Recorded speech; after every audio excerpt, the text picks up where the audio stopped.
Okay.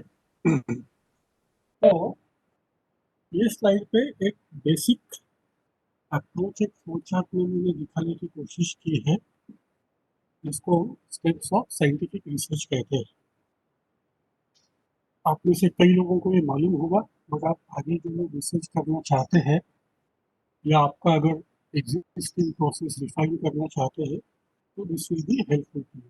First and foremost, we start with the selection of area. Could be social science, it could be engineering, it could be physics, it could be anything. Then you select a topic. Okay. एक बार topic बनने के बाद अपने आप को सवाल पूछिए कि आप किस चीज के ऊपर काम करना चाहते हैं. इसको हम रिसर्च क्वेश्चन कहते हैं. ओके. वो क्वेश्चन फॉर्मुलेट होने के बाद लिटरेचर में जाइए और देखिए इसके ऊपर किसी ने काम किया है क्या. अगर आपको आपके सवाल का जवाब मिल गया तो आपको काम करने की जरूरत नहीं है.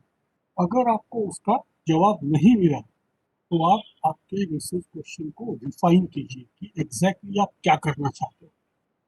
Once it is refined, you again go back to the literature and see. If you get the answer, no need to study. But if you do not get the answer, then your refined question stands there. Question बनने के बाद आपको hypothesis, goals and objective उसके साथ साथ लिखने हैं कि this is what I am anticipating, जिसको हाइपोथेसिस कहते हैं. These are my goals and these are my aims and objective. वो लिखने के बाद आपको देखना है how are you going to design your study. जो लोग फार्माकोलॉजी या बायोलॉजी या जूलॉजी होने वाले लोग होंगे, जो किसी जानवरों के ऊपर या इंसानों के ऊपर ये टेस्ट करते हैं, तो आपको इथिकल इशू का ध्यान देना है. जैसे कि अभी ये कोरोना का जो वैक्सीन का ट्रायल चल रहा था, वो कंसेंट के साथ ही वो ट्रायल हुआ. तो कंसेंट लेके बैठे थे. इथिकल पार्ट जो हम कल के टॉपिक में हम कल डिस्कस करेंगे. सो once you consider ethical issues, you design the study, then you go for the population sampling. Now, one of the thing in research that for that matter दुनिया में, रिसर्च को छोड़ो, दुनिया में there is no such thing as 100.00%. Okay. Even आप जो सोना खरीदते हो वो भी 99.999 प्योरिटी का आता है. और ये जो टीवी पे जो एड आती है लाइफ बॉय और डेटॉल की, वो भी बोलता है 99.9% कीटाणु मारते हैं. कोई there is no such thing 100% in the world, और रिसर्च में तो है ही नहीं. तो इसीलिए हम जब पॉपुलेशन और सैंपलिंग की बात करते हैं, तो जितना आपका सैंपल बड़ा उतना आपका लेवल ऑफ कॉन्फिडेंस बढ़ेगा. क्योंकि हम लोग जो भी स्टेटिस्टिकल टूल लगाते हैं, तो हम टूल किस हिसाब से लगाते हैं? 95% कॉन्फिडेंस इंटरवल लेवल. उसका मतलब क्या है कि 5% आपके एरर हो सकते हैं. सो इवन स्टेटिस्टिक्स में भी टेस्ट ये 95% पे ही लगाई जाती है. राइट. 100% कॉन्फिडेंस लेवल है ही नहीं दुनिया में. राइट. तो पॉपुलेशन सैम्पलिंग में ये मेरा चांसेस ऑफ एरर कम करने का एक ही तरीका है. तो से P is a population and N is a sample.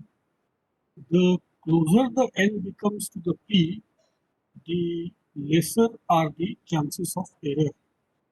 But if there is too much discrepancy between P and N, then probably the chances of error may prevail.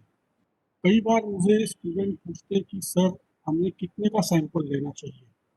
मैं जो multilateral एजेंसियों के साथ हम जो काम करते हैं, UNDP, world bank and so on and so fourth, हमारा रूल ऑफ जो बताया गया है कोड ऑफ कंडक्ट में, 5% हमको सैंपल लेना पड़ता है. पॉपुलेशन अगर 100 होगा तो हमको 5% सैंपल लेना पड़ता है. इवन आप ये देखोगे, ये फेज 1, फेज 2, फेज 3 ट्रायल जो है वैक्सीन की गई, इसका भी आप सैंपल साइज देखिए. राइट. आप क्यूरियस हो गए तो आप WHO के वेबसाइट पे जाके देखिए, जहाँ जहाँ से इनको अप्रूवल मिला है, उन्होंने कौन कौन से सैंपल पे कितने परसेंटेज के ऊपर ये टेस्ट हुआ. सो 5% is so called the max if your domain is Meta. बड़े डोमेन में आप काम कर रहे हो. जैसे नागपुर सिटी में अगर मैं काम कर रहा हूँ 26 लाख लोगों के लिए, तो मुझे 5% 26 लाख का लेना पड़ेगा। बट अगर आपका स्टडी अलग टाइप का है, जैसे कि इन्होंने अभी मुझे बताया कि कोई पटेल साहब की पोइट्री के ऊपर काम कर रहा है, तो हो सकता है पटेल साहब की पोइट्री पढ़ने वाले पूरे इंडिया में हो सकता है 10 20 30 हजार लोग होंगे, या रामायण महाभारत और अमेरिका वाले भी 50 60 हजार लोग होंगे। तो उसमें से फिर आपको आपका सैंपल लेंगे। तो कई बार सैंपल और पॉपुलेशन ये कैंडिडेट के लिए एक चैलेंज होता है। पर कई बार वो रैंडम सैंपलिंग लेके अपने हिसाब से लेता है और गाइड भी उसको ओके कर देता है, और फिर वाइवा के दिन उसको एक्सटर्नल पूछता है की तुम्ही एवढं सॅम्पल का घेतलं. मग कॅन्डिडेटला जस्टिफाय त्याला करता येत नाही, कारण तो वायवाच्या दिवशी आधी 5 किलो पेढे घेऊन आलेला असतो. त्याला वाटते की आज भेटते मला पीएचडी, त्याची त्याला खुशी असते. तर आपने जो काम किया है वो काम आपको हर पल जस्टिफाई करना पड़ेगा अगर सवाल पूछे गए तो। सो मेरा जो अंडरस्टैंडिंग है, जिसको मैं मेरा रूल ऑफ थंब कहता हूँ, किसी भी पीएचडी थीसिस में आपका मिनिमम सैंपल 888 से लेके अपर लेवल में 1442 तक होना चाहिए। अब आप बोलोगे सर ये लाया कहाँ से? ये आपको टाइम बाउंड्री दी गई है। अगर आपका सब्जेक्ट डिमांड करता है तो आपका सैंपल 100 का भी हो सकता है, 50 का भी हो सकता है। जैसी वो ल्यूकेमिया वाली वो स्टूडेंट आई थी ना, उसको मैंने काफ़ी गाइड किया, क्योंकि उसको ल्यूकेमिया के पेशेंट ढूंढने थे। अब ल्यूकेमिया के 1 साल से लेके 15 साल के अमीर भी पेशेंट होते हैं और गरीब भी होते हैं, और ये डेटा कहीं मिलता नहीं। तो सबसे पहले मैंने उसको जीएमसी भेजा। जीएमसी से उसको डेटा मिला। फिर नागपुर के कुछ जो कैंसर स्पेशलिस्ट थे रामदास पेट, धनकोनी, बर्डी में, तो जो अमीर हॉस्पिटल में लोग रहते, तो उसको कुछ अमीर लोगों का भी डेटा मिला। But she could get probably, अगर मैं गलत नहीं हूँ तो उसको करंट मतलब वो स्टडी के फेज में उसको 250 या 240 बच्चों का डेटा मिला, जो जिसमें से आधे लोग नागपुर के बाहर थे, ट्रीटमेंट लेने यहाँ आए थे, बाकी के लोग नागपुर के थे। तो आपका टॉपिक अगर वैसा होगा तो उस केस में क्या हो गया, वो स्टूडेंट ने 100% of population as a sample ले लिया, क्योंकि उसको उतना ही था। तो वो होता है। जैसे हमने एक बार गवळी जो आहे, गवळीचा अभ्यास आम्ही नागपूरमध्ये केला होता। तर गवळीची शासनाची व्याख्या आहे असा व्यक्ती किंवा अशी जात जे स्वतःची गाय ज्यांच्याकडे दोन एक एक पेक्षा जास्त किंवा 2 पर्यंत गवळाऊ जनावर असतात, ते त्याचं दूध काढतात आणि ते स्वतः विकतात, ते गवळी ही व्याख्या आहे. मग आम्हाला 114 लोक मिळाले पूर्ण नागपूर शहरात. आम्ही पूर्णचे पूर्ण सॅम्पल घेतले होते. तो if your p is equal to sample, then the confidence level goes very high. Otherwise आप आपके हिसाब से पॉपुलेशन सैंपल डिराइव करें। वो होते ही हमको अपने वेरिएबल, डिपेंडेंट इंडिपेंडेंट वेरिएबल हमको आइडेंटिफाई करना है, और अपने रिसर्च टूल हमको डिसाइड करना है। इसमें अक्सर कैंडिडेट बायस मोड में चला जाता है। वो क्या करता है, अरे चल यार मैं ये ले लूंगा, वो अपने कन्वीनियंस से लेता है। हे सगळ्यांसोबत होतं। मला 5 वर्ष मिळालेले आहेत सर, त्या 5 वर्षात बऱ्याच काही गोष्टी तुम्हाला करता येतात, decide what you are doing currently, teaching and working somewhere else. But kindly do not go for the biased behavior. Try to be rational as possible, because this is a once in a lifetime opportunity जहाँ पर आपको अच्छा काम करने का मौका मिलेगा। तो बायस में क्या आता है, वो जो इम्पोर्टेंट वेरिएबल चाहिए होते हैं वो नहीं लेता, वो फालतू वाले वेरिएबल लेता है। जैसे चाय के एग्जांपल में वो लेगा, चाय कैसा था, पेपर के कप में दिया था या प्लास्टिक के कप में दिया था, या सिरेमिक के कप में दिया था, या रॉयल चाइना बोल के कप में दिया था, या सोने के, उससे चाय का टेस्ट वो ले सकता है वो। बट वो उसमें अपने हिसाब से बायस के एंगल से वो वेरिएबल ले सकते हैं। इम्पॉर्टेंट वेरिएबल आपके आना ही चाहिए। और रिसर्च टूल में आप प्राइमरी सर्वे करा रहे हो, फोकस ग्रुप डिस्कशन करा रहे हो, गूगल सर्वे से भरवा के ले रहे हो, ईमेल से करवा रहे हो, या आप टेलीफोनिक डिस्कशन करने वाले हो one on one. Okay, you have to take a combination of all the two depending on what is the gravity of your subject. अगर आप साइंस के स्टूडेंट हो और आप एक्सपेरिमेंट करने वाले हो, तो आप एक्सपेरिमेंट करो लेबोरेटरी में, आपको कहीं जाने की जरूरत भी नहीं है, राइट। वो होने के बाद एक पायलट स्टडी करायचा। स्वतःहून जाऊन जर प्रायमरी वर्क असेल तर स्वतः फील्डमध्ये प्रश्नावली भरून बघायच्या, 5, 10 परत यायचं, बघायचं सगळ्या प्रश्नांची उत्तर मिळतात का, सगळे प्रश्न व्यवस्थित आहेत का, can I link all the question to my hypothesis, whether if I get these answers will my hypothesis be analyzed properly. If not, then can I modify the questions? Can I add something? Can I delete something? वो आपको pilot study के बाद पता चलता है। It's mandatory. अभी जो मैं काम करता हूँ ना, हम पहले पायलट लेते हैं, हम लार्ज स्केल पे काम करते हैं। पायलट होने के बाद हम लोग ट्रेन करते हैं। अगर आप किसी और से डेटा भरवा ले रहे हो, बच्चों से हो गए, आप उनको ट्रेनिंग दो पूरे 1 दिन की, और उसके बाद आप उनको वर्क प्लान बना के दो। और जो भी आपका टाइमिंग है, 1 महीना 2 महीना, आपको डेटा कलेक्ट करने के लिए कम से कम 3 से 4 महीने का दिन लगना चाहिए एक्चुअल फील्ड में, और आपका बैकअप काम 2 महीने का, तो 6 महीने में आपका पूरा डेटा कलेक्ट हो जाना चाहिए। राइट। डेटा कलेक्ट होने के बाद आपको फिर से 2 सवाल आएंगे, डेटा का करना क्या, वो आपके ऊपर डिपेंडेंट है, बट फिर भी मैं बोलूँगा आप उसको इनकोड कीजिए अपने एक्सेल में। जो टूल्स है जो आपके हाइपोथेसिस के लिए आप इस्तेमाल करने वाले हो, इनकोड करके ज़्यादा से ज़्यादा प्रयास करके अपने आप एनालिसिस कीजिए। अगर आपको कहीं डाउट है तो आप किसी स्टेटिस्टिक्स के एक्सपर्ट से पूछिए। नागपुर में कई सारे ऐसे लोग हैं जिनको मैं भी आज मानता हूँ, और आज भी मुझे दिक्कत आती है तो उनको मिलने जाते हैं। There is nothing wrong, because ultimately कौन से डेटा सेट को कौन सी टेस्ट लगा रहे हो ये मैटर करता है। अगर आपने गलत डेटा सेट को गलत टेस्ट लगाई और आपके हाइपोथेसिस को एक्सेप्ट के बजाय रिजेक्ट किया, तो आपकी टाइप 2 एरर तैयार हो गई वहां पे। ये मेरे को स्टूडेंट पूछेगा, सर एक्सटर्नल को पता चलेगा कि टाइप 2 एरर? पता नहीं चलेगा। अगर उसको पता चला तो आपका 6 महीने का एक्सटेंशन रिविजन में आ गया, ये समझ लो। तर या ज्या होणाऱ्या चुका आहेत, बरेचदा एक्सटर्नल कॅन्डिडेटला विचारतो, बाबा ही टेस्ट का लावली तू, वाय? कैंडिडेट के पास उसका जवाब नहीं होता है। तो आपका डेटा मैनेजमेंट के स्टेज पे आपको 90% कॉन्फिडेंस से तो भी पता रहना चाहिए कि मैं ये टेस्ट इस डेटा को क्यों लगा रहा हूँ। इसका जवाब आपके पास नहीं होगा तो आपको जाके एक्सपर्ट से वो सलाह मशवरा करने का है। जिनको लगता है कि मैं किसी को पैसे देके पूरा करा लूंगा, मैं उनको उनके चरण स्पर्श करता हूँ, वो मेरा डोमेन नहीं है, क्योंकि उससे लर्निंग नहीं होगा। हाँ, अगर आपको करना है तो आप वहाँ जाके बैठिए, सीखिए, बिकॉज ये आपका लर्निंग फेज है। राइट। एक बार मैं एक वाइवा में बैठा था, एक एक्सटर्नल आए थे जो राजस्थान के किसी यूनिवर्सिटी के वाइस चांसलर थे। मुझे मालूम नहीं था उनका बायोडाटा क्या है, बट बीसीए तो बहुत बड़े थे। तो वाइवे के बीच में उन्होंने वो डेटा के ऊपर आ गया था कैंडिडेट, तो उन्होंने पूछा कैंडिडेट को कि काय स्क्वायर टेस्ट आपने क्यों लगाई, तो जवाब नहीं आया। फिर उन्होंने दूसरा सवाल पूछा, काय स्क्वायर टेस्ट का लिमिटेशन बताओ, तो उसका जवाब तो मेरे को भी नहीं आ रहा था। मैं भी तो थोड़ा क्यूरियस हो गया।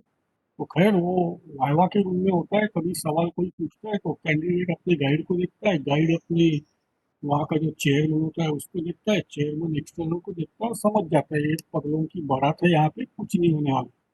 तो वाइवा होने के बाद मेरे सर को विथ रिस्पेक्ट पूछा, मैं तो सर काय स्क्वायर का लिमिटेशन क्या है? तो बोले, बेटा when n becomes greater than 25 chi square becomes irrelevant। Are you joking? No, that is a fact. तो मैंने बोला, सर हम तो 1200 सैंपल पे काय स्क्वायर चलाते हैं, तो इरिलेवेंट का मतलब क्या है? तो वो बोले कि इरिलेवेंट का मतलब ये उसका सिग्निफिकेंस कम हो जाता है। तो फिर बाद में अभी हम लोग जब काम करते हैं तो हम पहले टेस्ट का ड्रॉबैक देखते हैं, क्योंकि हमको लिखना पड़ता है। अगर ये मेरा ऐसा इंटरप्रिटेशन आ रहा है तो ये टेस्ट का ये ड्रॉबैक है, इसका मतलब मेरे इंटरप्रिटेशन गलत हो सकते हैं, क्योंकि टेस्ट में इनहेरेंट ड्रॉबैक है। There is no other test to check the association of attribute given the integration of data under question. ये हमारा डिस्क्लोजर उसके साथ जाता है। तो आपको स्टेटिस्टिक्स के टूल समझने पड़ेंगे, उनके लिमिटेशन समझने पड़ेंगे, कौन से डेटा को कौन सा टूल लगाना। आपने पी टेस्ट की जगह टी टेस्ट लगाई, और मैं आपका एक्सेल बन गया और मैंने पूछा आपने टी क्यों नहीं लगाई, टी क्यों लगाई, आपको जवाब देना पड़ेगा। 95% टाइम कैंडिडेट जो असतात, काही खूप विचार करू असतात, मी असं नाही, असतात तर देणारे मी बघितले आहेत लोक, पण प्रत्येकाला त्याविषयी प्रिपेअर करून जायचं आहे.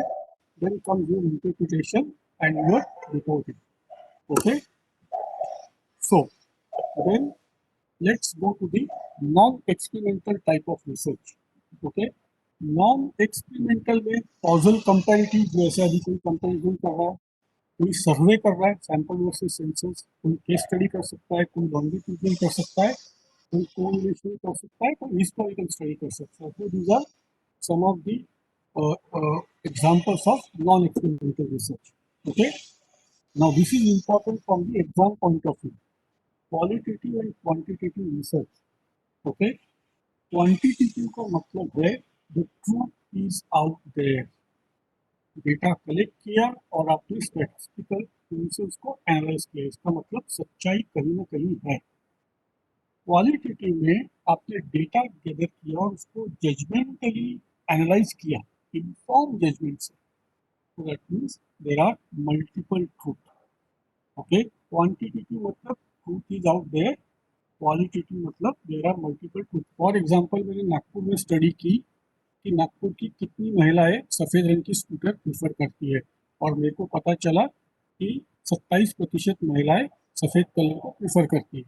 बट ये मैं मेरी स्टडी इंदौर, जबलपुर, सूरत, अहमदाबाद, पुणे, औरंगाबाद में नहीं लगा सकता हूँ, because there are multiple truth. हो सकता है वो सिटी में कोई अलग प्रेफरेंस होगा, राइट. तो इसीलिए क्वालिटेटिव में आपका judgement will lead you to the multiple truth. Say for example, the farmers in Yavatmal commit suicide. The reasons in Yavatmal are different than that of in Punjab. और पंजाब के reason Gujarat से भी अलग है. Although the outcome is a suicide, but the reasons are very different. इसीलिए आप देखिए कोई ऐसी पॉलिसी मैंने देखी नहीं कि जिससे सुसाइड रेट कम हुए. हाँ, लक्षात ठेवायचं. Truth is out there and multiple truth. Now, just to give you a very quick review, qualitative is less generalizable. जो मैंने बोला नागपुर की स्टडी नागपुर में होगी, वो जनरलाइज नहीं हो पाएगी, बट क्वांटिटेटिव इसका यूनिवर्सल अपील होता है. ठीक है, क्वालिटेटिव में प्लानिंग साइड में टाइम बहुत कम लगता है, बट एनालिसिस करने में बहुत टाइम लगता है.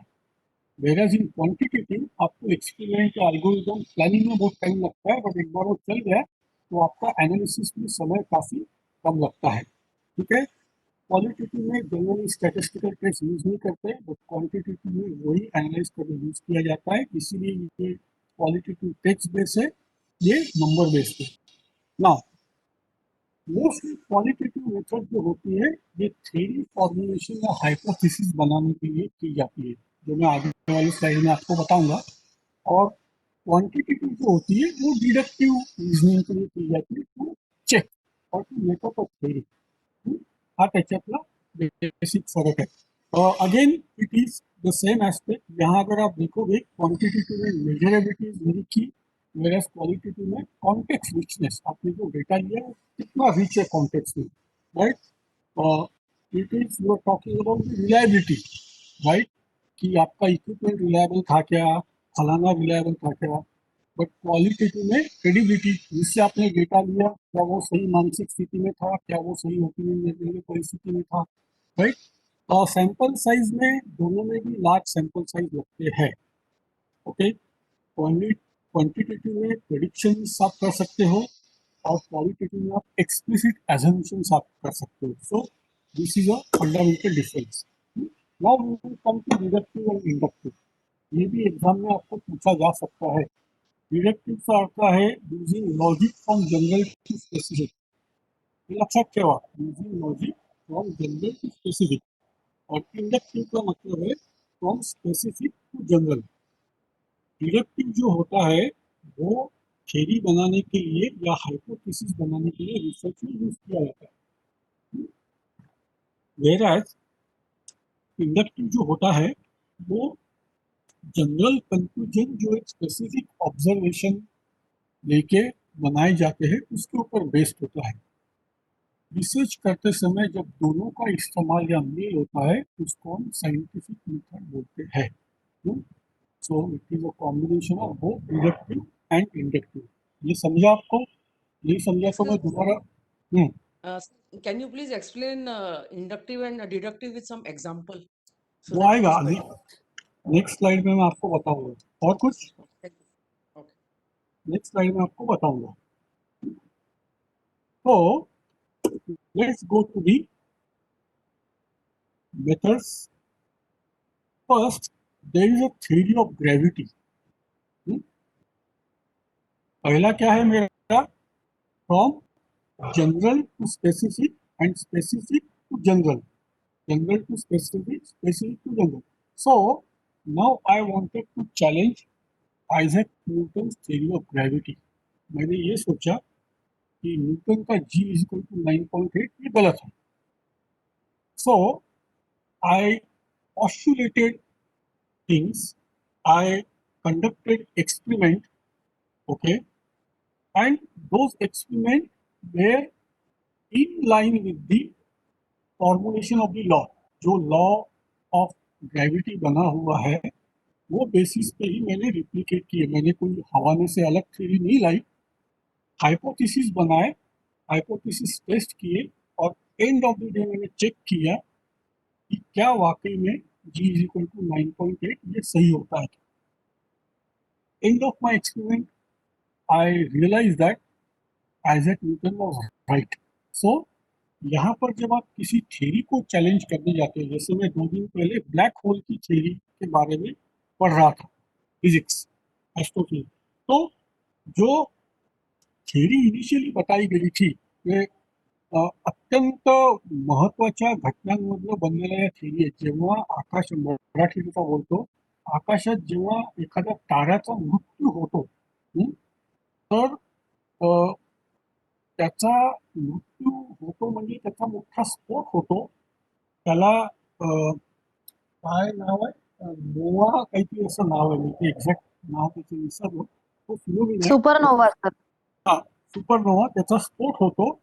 त्याच्यानंतर तो अत्यंत डेन्स मटेरियल छोटा म्हणून तो बनतो. म्हणजे it is a composition of neutrons only आणि तो तिथून रेडिओ सिग्नल मग पाठवत असतो. आता जेव्हा हा लहान मास मध्ये डेन्स लहान मास हा असतो, हा स्वतःभोवती फार जोरात फिरतो आणि म्हणून त्याच्या रेडिओ वेव्स या युनिव्हर्समध्ये हल्लेल्या असतात. ओके, जेव्हा असे प्रकार मोठ्या प्रमाणात होत जातात तेव्हा एक ब्लैक होल, म्हणजे मी त्याचा ऑथोरिटी नहीं है, मला हा कई बार मेरे को लगता है कि मैं गलत सब्जेक्ट, मैं इंजीनियरिंग भी गलत पढ़ा, मैनेजमेंट भी गलत पढ़ा, फाइनेंस भी गलत पढ़ा, अब ऐसा लगता है सोशल साइंस भी मैं गलत पढ़ रहा हूँ, मेरे को फिजिक्स पढ़ना चाहिए. तो it leads to black hole somewhere जिसमें देयर इज नो ग्रेविटी, मतलब एक बार वो अंदर गया कि there is no way to come out. Okay, तो वो थ्योरी 50-60 साल बाद वो रैशनलाइज हुई. तो ये एक अप्रोच हो गया. दूसरा अप्रोच हो गया, आप ऑब्जर्वेशन करते हो. फॉर एग्जाम्पल 2012 के बाद मैंने देखा कि इंडिया में 10th और 12th में मेरिट से आने वाले लड़कियों का परसेंटेज बढ़ रहा है हर साल. तो मैंने ऑब्जर्व किया 10, 15, 20 साल का डेटा, मैंने देखा कि ये क्यों हो रहा है. मैंने अपने हाइपोथेसिस बनाए उसके लिए और मैंने हाइपोथेसिस बना के एक्सप्लेनेशन दिया और मैंने मेरी एक थ्योरी बनाई.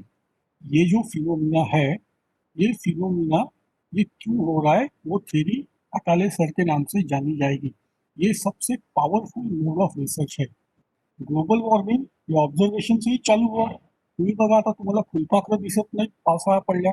आम्ही लहान असताना गणपती बसलेत, गणपतीपासून दसऱ्यापर्यंत जेव्हा जेव्हा शाळेत जायचो तो रोज 3-4 फुलपाखरं पकडून जायचो. आता तो झाडंही राहिली नाहीत, डांबरी मऊ झालेत आणि फुलपाखरही आजकाल दिसत नाही. वैसी हनी बी का भी है. एडम स्मिथ ने लिखा था उसके इसमें कि अगर मधुमक्खियां धरती पे कम हो जाएंगी तो धरती का अंत पास में आएगा. ये उसने लिखा था और वो हो रहा है. अभी पिछले 20 साल में वो हो रहा है. तो आपने अगर माय नेम इज खान अगर मूवी देखी होगी तो उसमें वो शाहरुख खान बोलता है कि ये मोबाइल टावर और मोबाइल फोन की वजह से रेडिएशन जो होते हैं उससे मधुमक्खियां गायब हो गई. वो साइंटिफिकली सही है कि नहीं मालूम नहीं मेरे को, but no lot of people are curious because अगर हनी भी काम क्या करती है, पॉलिनेशन का काम करती है. और अगर पॉलिनेशन नहीं हुआ तो ये धरती पे जो विविधता है वो धीरे धीरे खत्म हो जाएगी. अब आप इंडिया में देख रहे हो वो डाबर और वो पतंजलि के हनी के ऊपर माझा मधावर प्रचंड अभ्यास आहे बरं का. आणि मी तुम्हाला इथे 100% खात्री दिली, 100% कधी म्हणत नाही. भारतात मिळणारं सगळं मध हे फेक आहे. त्यातल्या त्यात पतंजली फेक आणि डाबर महाफेक. तुम्हाला जर चांगलं मध खायचं असेल तर एटापल्लीच्या गावात जा, तिथल्या आदिवासीसोबत स्वतः जंगलात जा आणि मग ते जंगलातलं आणलेलं फळं तुम्ही घ्या. ते मध तुम्हाला तसं मिळेल. म्हणजे मधाच्या किती टेक्निक असते की ते पाण्यात टाका, डोळ्यात टाका, असं करा, मुंग्या लागत नाही. ये कॉर्पोरेट कंपनियां सब फेक करती हैं। तो मधुमक्खी आई नहीं है तो तुम हम ही कहाँ से ला रहे? वो भी 50 और 100 रुपए में तुम बेच रहे पतंजलि वाले, इम्पॉसिबल। तर anyway, coming with the observation, तुमचं ऑब्झर्वेशन जर प्रिसाईज असेल, म्हणजे आता एक फॉर एक्झाम्पल तुमचं ऑब्झर्वेशन आहे की सध्या काम करणाऱ्या पुरुष आणि महिलांमध्ये स्ट्रेसचं प्रमाण वाढत चाललेलं आहे urban area. Now there are hundreds of reasons for increasing the stress depending on family condition, physical health, genetic problem, their own state of mind, blah blah blah. But I wanted to know traffic congestion which is काय काम करतं. I choose only one aspect which is traffic congestion and the stress. Okay, so if I can prove that because of this the stress has increased by 10%, 15%, then my theory will be accepted. 2 years ago, VNIT, I was their advisor, they conducted one study. ये प्रधानमंत्री ग्राम सडक योजना से ग्रामस्थांमध्ये काय फरक पडलाय तर त्या सोशल सायन्सच्या अँगलसाठी त्यांनी मला बोलवलं. मग त्याच्यात हे कळलं त्यांचा भाजीपाला वेळेवर बाजारात चाललेला आहे. रस्ते बनल्यामुळे त्यांची मुलं मुली आजकाल सायकलनी किंवा पायी 12 महिने शाळेत जाऊ शकतात. काही रात्री इमर्जन्सी आली मेडिकलसाठी तर त्यांना लगेच रस्त्याशी ॲक्सेस आहे. So these are some of the benefits of Pradhan Mantri Gram सडक योजना, जिससे उनका क्वालिटी ऑफ लाईफ इम्प्रूव्ह हुआ. मग आम्ही त्या क्वालिटी ऑफ लाईफवर एक इंडेक्स बनवला सांग. तुम्ही नुसतं तोंडी बोलणं खूप सोपं आहे. आम्ही त्या चंद्रपूर जिल्ह्यातल्या गावात गेलो, पण मग त्याला क्वांटिफाय करण्यासाठी इंडेक्स की आधी काय होतं, आता काय झालं. मग आधीचा बेस इज इक्वल टू 100. आता तुमचे जे रिडिंग येत आहेत 102, 103, 105, 107, 104.5, your life has improve. So this is a second way of constructing a theory which is one of the most beautiful aspect of the research. आपको अगर आपके नाम की थ्योरी बनाने की है वो 5-10 साल में नहीं बनेगी, उसको 30-40 साल लगेंगे. मेरे एक मित्र है जापान में जो चींटियों के ऊपर 1990 से स्टडी कर रहे हैं. आज लगभग उनको काम करते करते 3 दशक हो गए. आएंगी उनकी थ्योरी. कारण त्यांचं तुम्ही कधी मुंग्यांना बघितलं का? 2 मुंग्या जेव्हा, मला हे सांगा, मुंग्या सगळ्यात जास्ती काम केव्हा करतात हो? कब काम करती है चींटियां?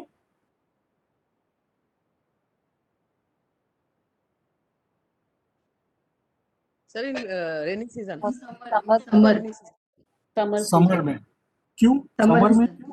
क्यों क्यों क्यों? उसके बाद बारिश because का they want to store होता है. food for hmm, the winters. मतलब नेचर में एक सब जानवरों में, ये ध्यान से सुनो आप, इंसान सबसे इन टर्म्स ऑफ, मैं क्या कहूँ, इंट्यूशन एंड ऑल में हम सबसे पीछे है. नेचर में सब जानवरों को एक इंस्टिंक्ट दिया गया है और वो काम इंस्टिंक्ट के ऊपर, वो थोड़ी CNBC आवाज या ABP माझा देखते कि अभी बारिश आने वाली है. उनको इंस्टिंक्ट से पता चलता है कि अभी बारिश का समय राउंड द कॉर्नर है. तो वो समर में अपना पूरा ग्रेन का स्टोरेज करके वो अपना प्रोविजन कर लेते हैं. वैसे ही आपने अगर पोलर बेयर भी देखे तो पोलर बेयर भी हाइबरनेशन में जाते हैं, अपने मेंढक भी हाइबरनेशन में जाते हैं. राइट. मैं अक्सर, अभी हम लोग ऑफलाइन बात नहीं कर रहे, ऑनलाइन बात कर रहे, मैं अक्सर कैंडिडेट को पूछता हूँ कबूतर अगर मैंने यहाँ से छोड़ा तो शाम को यही आएगा. Because all the birds, and that too not all, pigeons will fly along the magnetic lines. हमारे धरती में नॉर्थ और साउथ पोल है, तो जो मैग्नेटिक लाइंस है अलॉन्ग दी 2 पोल्स, पिजन उसी के ऊपर फ्लाई करता है और इसीलिए वो उसी जगह आता है. और इसीलिए आप हिस्ट्री में देखो, राजे महाराजे लोग उसके पैर को चिट्ठी बांध के भेजते थे. और 1991 में जो भाग्यश्री पटवर्धन की फिल्म आई थी मैंने प्यार किया, उसमें भी कबूतर जा जा वाला गाना था. अब ये किसी ने डिस्कवर किया ही होगा, किसको तो पता चला होगा ना कि वो कबूतर जाके वहीं आता. उसका साइंटिफिक जस्टिफिकेशन है, they fly along the magnetic lines. Right. ऐसे ही कुत्तों का है. एक नागपुर के बड़े रईस आदमी ने जामसावली में जाके अपने कुत्ते को छोड़ दिया. 7 दिन बाद कुत्ता वापस घर में. ये सेंस ऑफ डायरेक्शन, ये इंट्यूजन जो है ये हाईएस्ट है नेचर में compare to the human being. आप फिनोमिना देखो, फिनोमिना के पीछे का साइंस समझो और उसके ऊपर आप थ्योरी बनाओ, राइट? तो वो हो गए आपके डिडक्टिव एंड इंडक्टिव। कर्ल है लिटरेचर, सबसे पहले ढूंढो। हाँ, आपको ढूंढना है तो आपको scholar.google.com या अगर जो भी जर्नल्स की जो कोई होगी साइट वहाँ से, देन मैनेज इट। आपको पढ़ना है उसको, उसके रेफरेंसेस का ट्रैक रखना है, और जो भी एनोटेशंस उसमें दिए गए एक एक पेपर में या जो भी लिटरेचर आप देख रहे हो उसके रिलेवेंट एनोटेशन आपको इस्तेमाल करना है। फिर उसका हाउ टू यूज इट। आप जो भी टॉपिक आता है, आपका टॉपिक तो फाइनल हो गया, आगे चल के अगर आपको कोई स्टेटमेंट का प्रॉब्लम बनाना है तो उसमें आपको लिटरेचर का काम आएगा।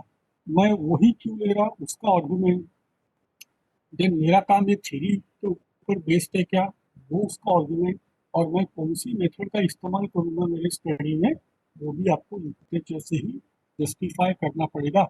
हवेतनं बसून चहाच्या टपरीवर कोणती मेथड येत नाही बरं का. तुम्ही त्याच्यासाठी ती मेथड का केली याचं तुम्हाला सोपं उदाहरण देतो. Allow me to speak in Marathi. मी इथल्या 4 बहिणींना म्हटलं की हे 1 किलो बटाटे घ्या आणि मला 1 तासात भाजी बनवून द्या. अब आऊंगा मैं हिंदी में. अब एक ने बनाई सूखी सब्जी, एक ने बनाई रस्सा सब्जी, एक ने बनाई सावजी सब्जी और एक ने बनाई मिक्स वेज सब्जी. अब मैं उनको पूछूंगा आपने ये सब्जी ऐसी क्यों बनाई, आपने जो डिजाइन किया प्रोडक्ट वो वैसा क्यों बनाया, तो उसका जस्टिफिकेशन क्या है. जब आप ट्रैवलिंग पे जाते तो आपको सूखी सब्जी लगती है, जब आपके मेन कोर्स में बासुंदी या श्रीखंड होता है तो उसको कॉम्प्लीमेंट्री सूखी सब्जी होती है. तो वैसे ही रिसर्च करते समय आपने उस टॉपिक के लिए वो मेथड क्यों की, क्यों ली, ये अगर आप पीएचडी थीसिस में डालोगे तो मैं आपको सलाम करूंगा. मैंने ये थोड़ी बहुत डाली थी मेरे थीसिस में, पर अभी जो मैं काम करता हूँ हमको मेथड डिफाइन करके डालना पड़ता है with argument and with rationality. यही मेथड क्यों. वो देन ऑफ कोर्स बाकी रिव्यू तो आगे होगा. जनरल ये एक है आपका आपका प्रॉब्लम. आप जब लिटरेचर आपने किया पढ़ा, तो अगर इट इज थ्योरेटिकल और एम्पिरिकल, थ्योरेटिकल होगा तो डिडक्टिव रीजनिंग, एम्पिरिकल होगा तो इंडक्टिव रीजनिंग जिसमें आप नल हाइपोथेसिस पेश करोगे. फिर आपने ऑपरेशनल डेफिनेशन, जैसे मेडिकल टूरिज्म वाली कोई मैडम थी, तो व्हाट इज ऑपरेशनल डेफिनेशन जो मैं अगले सेशन में आपको बताऊंगा. फिर आपने मेथड क्या अडॉप्ट की, प्रोसीजर क्या थी, मेजरमेंट क्या मेजर कर रहे हैं, कौन पार्टिसिपेट होगा और उसका डिजाइन कैसे होगा, ये आपका मेथड का पार्ट होगा. फिर आपने डेटा कलेक्ट किया, स्टेटिस्टिकल टूल लगाए, फाइंडिंग किया, डिस्कशन किया, काम आपका खत्म. आपको कई सारे सवाल पूछने हैं अपने आप को.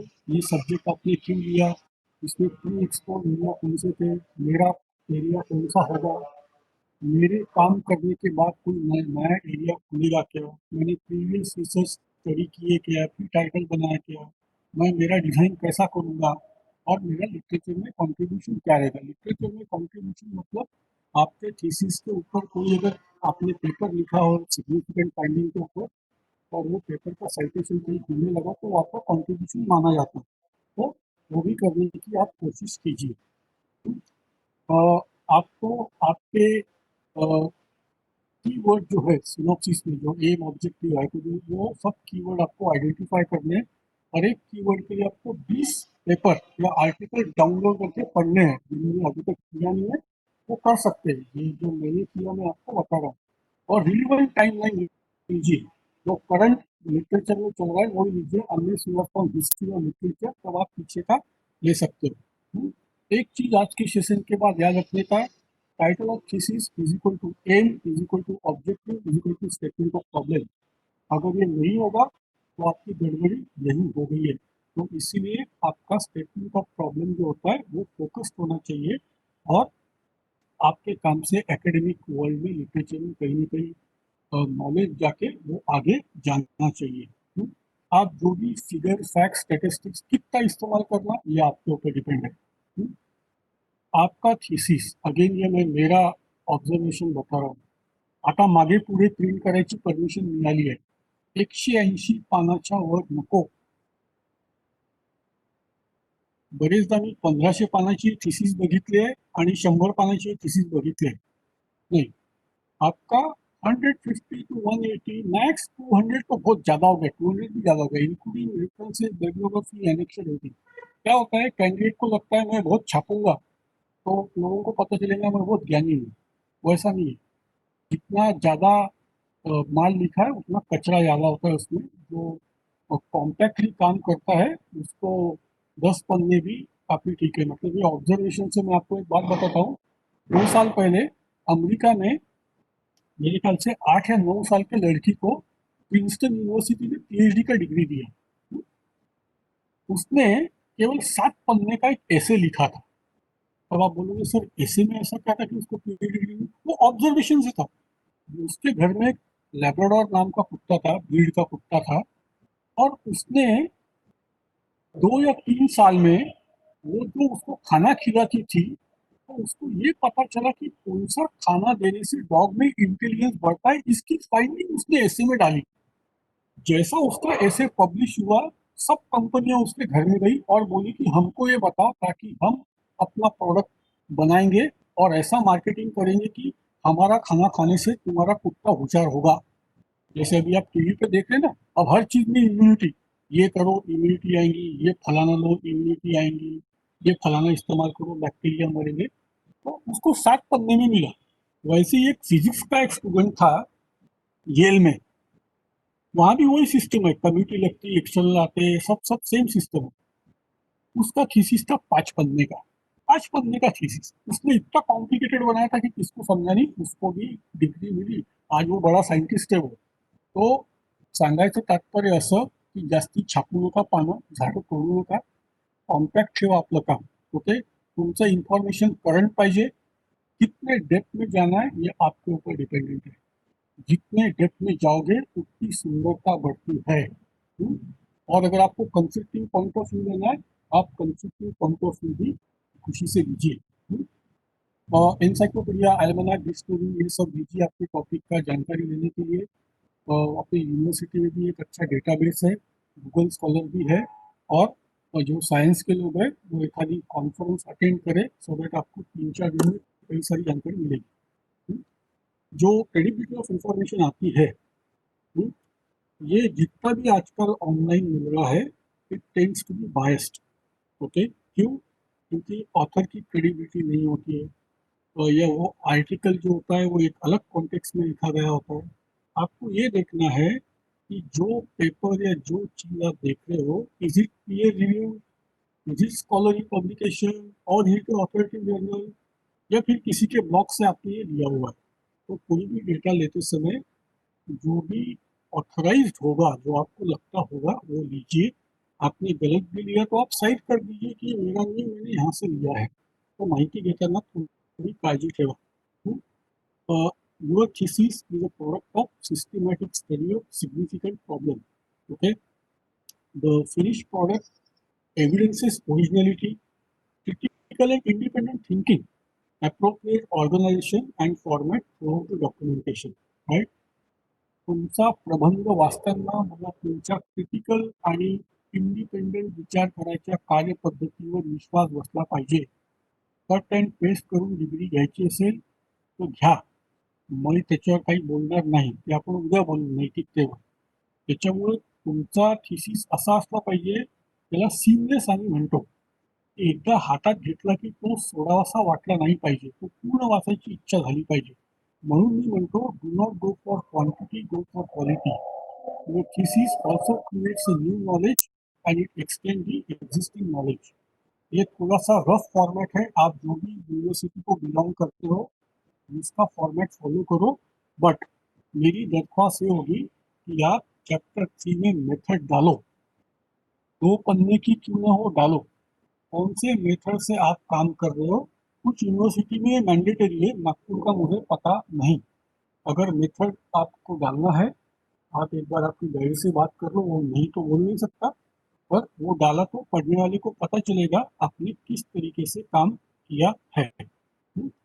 म्हणून कंक्लूजन में मैं यही कहूँगा कि understanding of basic research is important step towards selection of methodology. आप कोई भी मेथड सिलेक्ट करने से पहले आपको फंडामेंटल रिसर्च मालूम होनी चाहिए कि मतलब क्या है, जो आज हमने कोशिश की समझने की। एंटायर रिसर्च ये आपके इंफॉर्मेशन को सराउंड किया जाता है।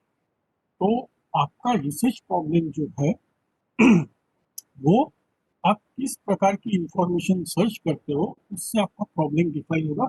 या अनलेस आप फील्ड में जाते हो, जैसे वो मैडम ने बोला नागपुर में मेडिकल टूरिज्म नहीं है, तो उसका करंट उनको कहीं ना कहीं से मिला होगा, किसने बोला होगा या कुछ पढ़ा होगा या कुछ होगा। सो information, keep it simple yet focus. तुमचा प्रबंध हा अत्यंत साधा ठेवा, फोकस ठेवा। मैं मेरे बारे में बोलता हूँ, मेरा मैंने कहना नहीं चाहिए, मैंने अपनी तारीफ नहीं करनी चाहिए। मेरा जिस दिन वाइवा हुआ था, जो एक्सटर्नल आए थे, जो एक बहुत बड़े पोस्ट पे थे, उन्होंने रूम में एंट्री लेते ही बोला कि मैं सर का वाइवा लिया तो अनर्थ हो जाएगा, मैं आपका वाइवा ले नहीं सकता, आपने इतना अच्छा काम किया है। मैंने फुल टाइम किया था काम, 2.5-3 साल बहुत, और फॉर्चुनेट था कि मेरे को सरकार ने भी उसके पैसे दिए थे, तो वो एक अच्छा काम हुआ था। तो आपकी प्रतिष्ठा आपके काम से जानी जाएगी। मेरे काम में भी गलती है, आज अगर मैं पीछे मुड़ के देखता हूँ तो मैं कहता हूँ कि शायद मैं वो अच्छा और कर सकता था, क्योंकि आज हम एक अलग लेवल का काम कर रहे हैं। बट उस समय जो काम हुआ वो आपका रिफ्लेक्शन होता है कि आप किस तरीके से आपका डेडिकेशन डाल रहे हो। तो आप कृपा करके वो ध्यान में रखिए, सो दैट आपके काम में कहीं ना कहीं डिस्क्रिपेंसी नहीं आएगी। आइंस्टाइन ने फिर कहा था, जो शख्स कभी गलती नहीं करता है वो कभी कुछ सीखता नहीं है। गलतियां होगी, बट गलतियां दोहराइएगा मत। गलतियां दोहराना ये मूर्खता का लक्षण होता है। अनजाने में गलती हो गई, एक्नॉलेज इट। जानबूझकर गलती हो गई, rectify it, do not repeat it. Okay, गलती का एहसास हो रहा होगा तो अवॉइड इट, राइट।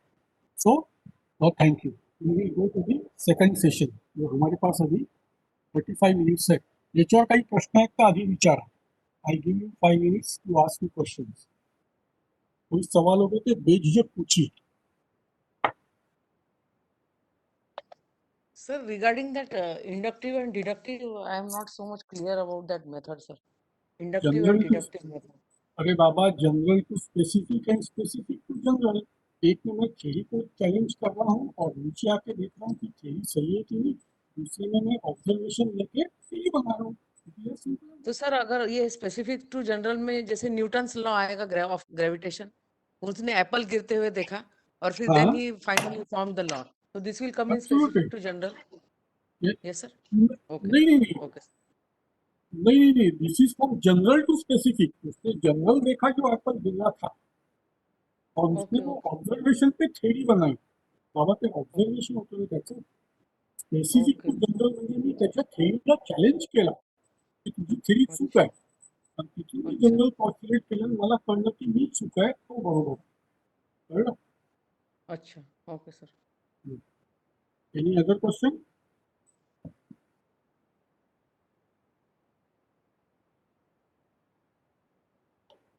ठीक है, तो अपन अभी चलते हैं आगे, which is the theoretical framework.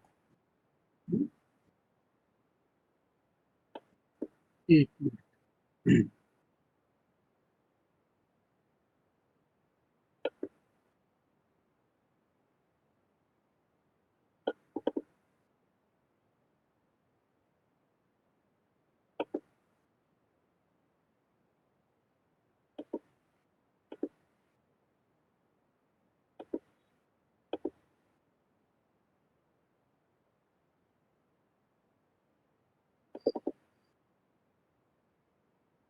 दिख रहा है आपको?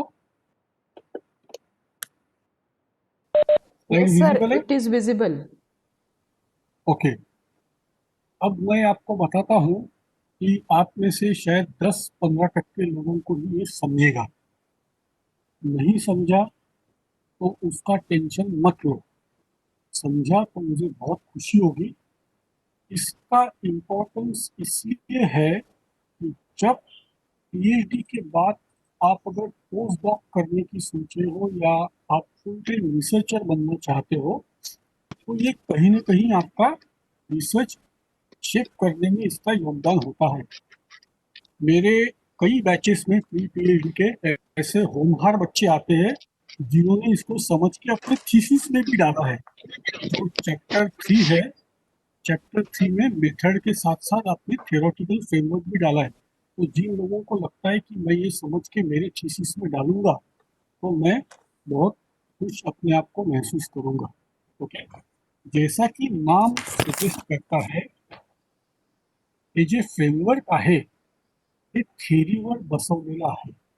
ओके, जिसको हम थियोरेटिकल फ्रेमवर्क बोलते हैं। वो क्या है basically? It is a collection of inter related concept. Okay, it is like a theory but not necessarily well worked out. मतलब आप जब एखादा थियोरेटिकल फ्रेमवर्क अबे माइक मूव करा रे बाबा, मला खूप आवाज येतोय मागून. हं? आप एखादा कंसेप्ट एखादा फ्रेमवर्क प्रेजेंट करते हैं तो उसमें आपकी कंसेप्ट भी आते हैं, आपकी थियरी भी आती है. थोडं कळलं? आता a theoretical framework guides your research. Now this is a beauty of this. वो आपको बताएगा कि आप क्या मेजर करने वाले हो और आप कौन सी स्टॅटिस्टिकल रिलेशनशिप को देखना चाहते हो. म्हणजे साहेब एक लक्षात ठेवा, तुम्ही जर TF शिकलात व्यवस्थित, बाकीचं तर मग बाया हातचा खेळ. मला आता संशोधन इतकं सोपं वाटतं की याच्यात बरंच काही करता येऊ शकतं. You can do lot of thing. Probably it is one of the easiest, more easier than finance. The type of job I used to do, I find this one more challenging, more engaging and more enchanting above all. तो हम एक थोड़ा सा प्रयास करेंगे. Generally जब मैं इसको क्लासरूम में पढ़ाता हूँ तो मैं एक आधे स्टूडेंट का टॉपिक लेके बना के आपको दिखाता हूँ. क्योंकि आज हम ऑनलाइन मोड में है तो मैं आपको ऑनलाइन मोड में उसको समझाऊंगा किसी का टॉपिक लेके. Now theoretical framework, they are very critical in a deductive theory testing sort of study. जैसे कि मुझे आइंस्टाइन की आइजैक न्यूटन की थ्योरी टेस्ट करना था तो मुझे थियोरेटिकल फ्रेमवर्क बनाना पड़ेगा. जब भी आप किसी, ये नहीं कहूँगा मैं कि एम्बिशियस रिसर्च तो कौन सा भी एम्बिशियस होता ही है, तो अगर आप कोई डिडक्टिव थ्योरी टेस्टिंग में जा रहे हो तो बिना TF आप जा नहीं सकते.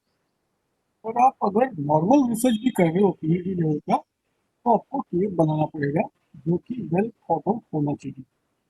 अब ऐसा होता है कि अगर मैं कोई एक्सप्लोरेटरी स्टडी कर रहा हूँ जो कि आप सब कर रहे हो, कोई पटेल साहब का पैनोरामा मेजर कर रहा है, कोई मेडिकल टूरिज्म का देख रहा है, ये सब एक्सप्लोरेटरी स्टडी है. जनरल रिसर्च एक्सप्लोरेटरी होता है यहाँ पर हमको ज्यादा जानकारी नहीं होती क्या हो रहा है और हम उसमें से सीखना चाहते हैं और कुछ सामने रखना चाहते हैं. जैसे मेरे लास्ट बैच में मैंने बोला था नागालैंड में कोई 46 ट्राइब्स है, तो किसी ने वो ट्राइब का स्टडी किया, जनरल बताया उनका लाइफस्टाइल क्या है, फोक आर्ट फोक लोग उसको फिर किया.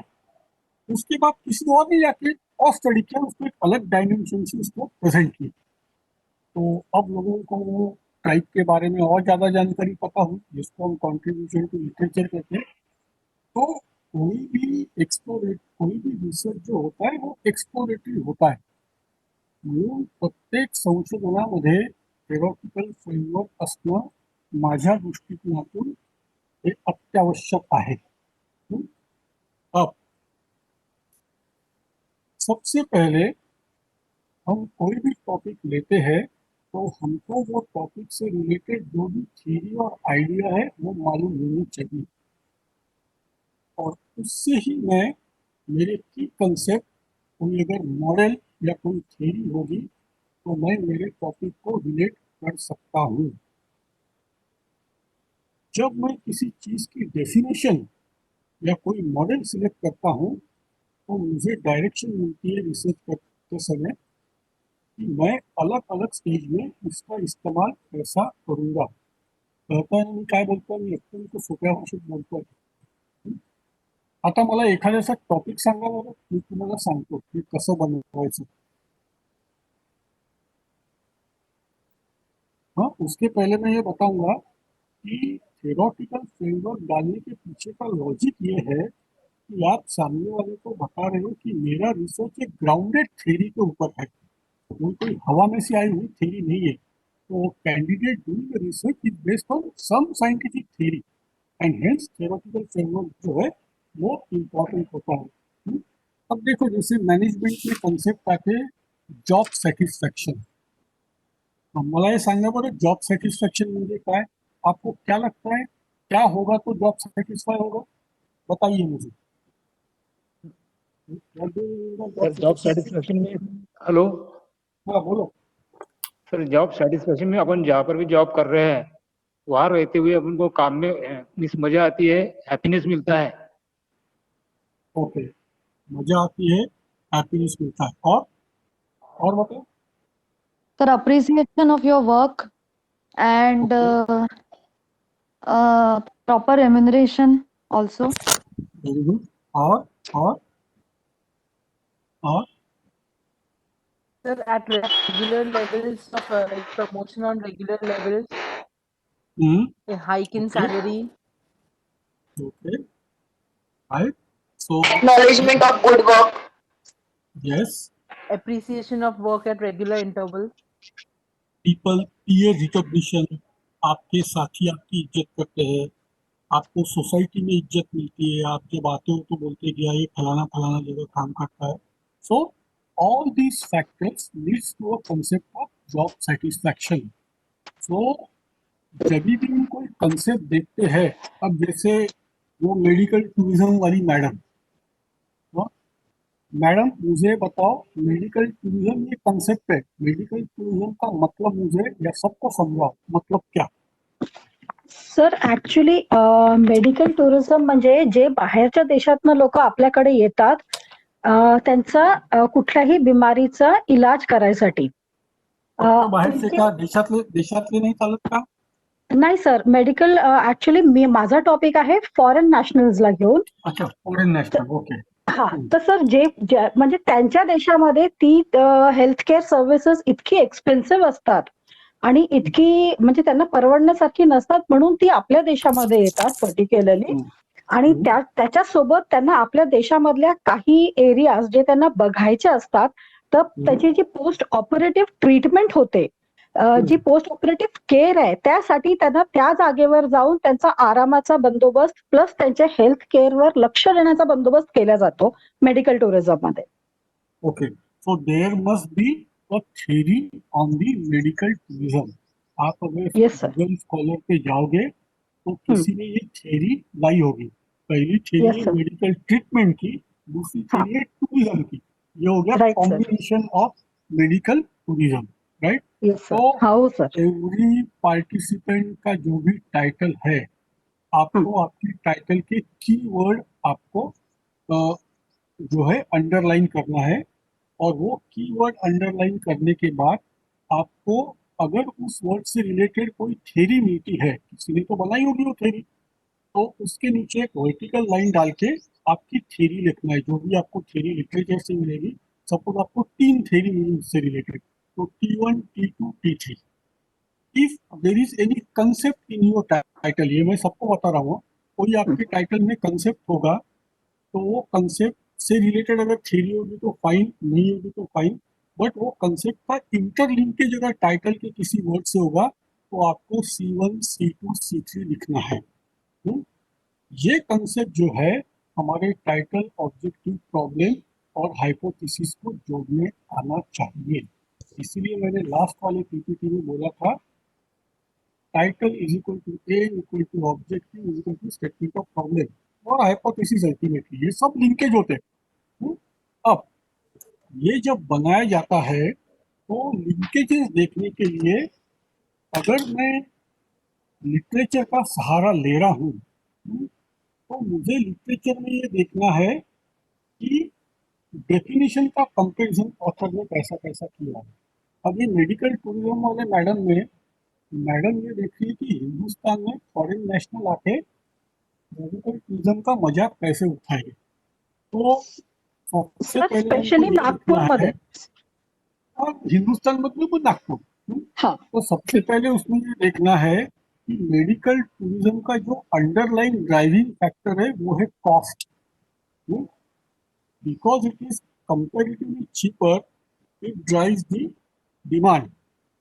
सेकंड जो है कि वो रिलेटेड से जो कॉस्ट से रिलेटेड जो डेफिनेशन लिटरेचर में दी गई है वो किसने पहले लिखी थी, वो डेफिनेशन आपको देखना है। सेकंड आपको ये भी देखना है कि जो टूरिज्म का एंगल है, कितने लोग ऐसे आते हैं जो ट्रीटमेंट लेने के बाद पोस्ट रिकवरी में टूरिज्म का इस्तेमाल करते हैं, उससे रिलेटेड अगर कोई थ्योरी होगी या डेफिनेशन दी होगी, वो डेफिनेशन मेरे को लिटरेचर में से देखनी है। तीसरी बात आती है इंडिया क्यों। इंडिया ये कॉस्ट वाइज सस्ता है, उसका भी कॉस्ट कंपैरिजन का आपको डेफिनेशन कहीं लिटरेचर में मिलेगा। चौथा, नागपुर क्यों।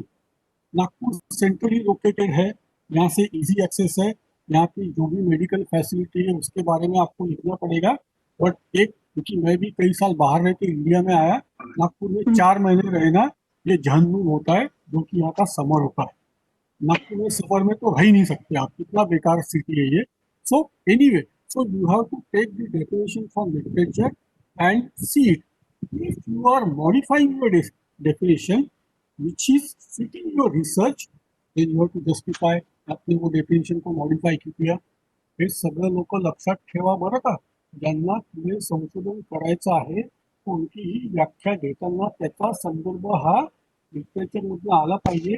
ती व्याख्या जर आपल्याला नवीन बनवायची असेल तर ती तशी तुम्ही का करताय याचं जस्टिफिकेशन आपल्याला देता आलं पाहिजे। देन ये जो कंसेप्ट है, जैसे आपके इसमें मेडिकल ट्रीटमेंट एंड टूरिज्म, इसका इंटरलिंकेज है। तो ये इंटरलिंकेज सबसे पहले लिटरेचर में आपको देखना है ये किसने निकाला, ये कंसेप्ट कहाँ से आया मेडिकल टूरिज्म का। तो वो कंसेप्ट से रिलेटेड कोई थ्योरी होगी वो भी आपको डालना है। नाउ ये करने के बाद ये जो लिंकेजेस जो आप निकालोगे उसमें आप क्या मेजर करने वाले हो, ओके। उसका पॉइंट नंबर 1 2 3 4 5 6 ये आपको हर एक थ्योरेटिकल फ्रेमवर्क में डालने का है। जैसे वो पैनोरामा वाले साहब थे, लिटरेचर पोएट्री का पैरोना, आप क्या मेजर करोगे। या जो रामायण महाभारत वाली मॅडम थी, काय मेजर करणार तुम्ही, ते लिहायचं बरं का कागदावर, म्हणजे कळतं मी बरोबर मेजर करणार आहे की चुकीचं मेजर करणार। एक बार एक स्टुडंट आई थी मेरी PhD में, ती नागपूर जिल्ह्यातल्या काय का शिंपी समाजाबद्दल, ती स्वतः शिंपी होती, शिंपी म्हणजे टेलर। उसका टॉपिक बहुत अच्छा था और मेरे को बहुत अच्छा लगा कि वो घर से आने के बाद भी वो PhD लेवल तक पहुंची। आणि आता हे सगळं अमेझॉन आणि काय मिंत्रा फिंत्रा आल्यामुळे अब लोग टेलर के पास नहीं जाते, ये शिंपी हळूहळू संपत चालले हैं। अभी बहुत कम लोग मतलब कपड़े सिलवाते हैं, ज्यादातर लोग रेडीमेड लेते हैं। तो उसको मेजरमेंट के लिए हमने उस दिन अपने एकेडमिक स्टाफ कॉलेज में उसका थ्योरेटिकल फ्रेमवर्क बनाया, प्रिसाइजली ये बताया कि मेजरमेंट के पैरामीटर आपके ये होने चाहिए।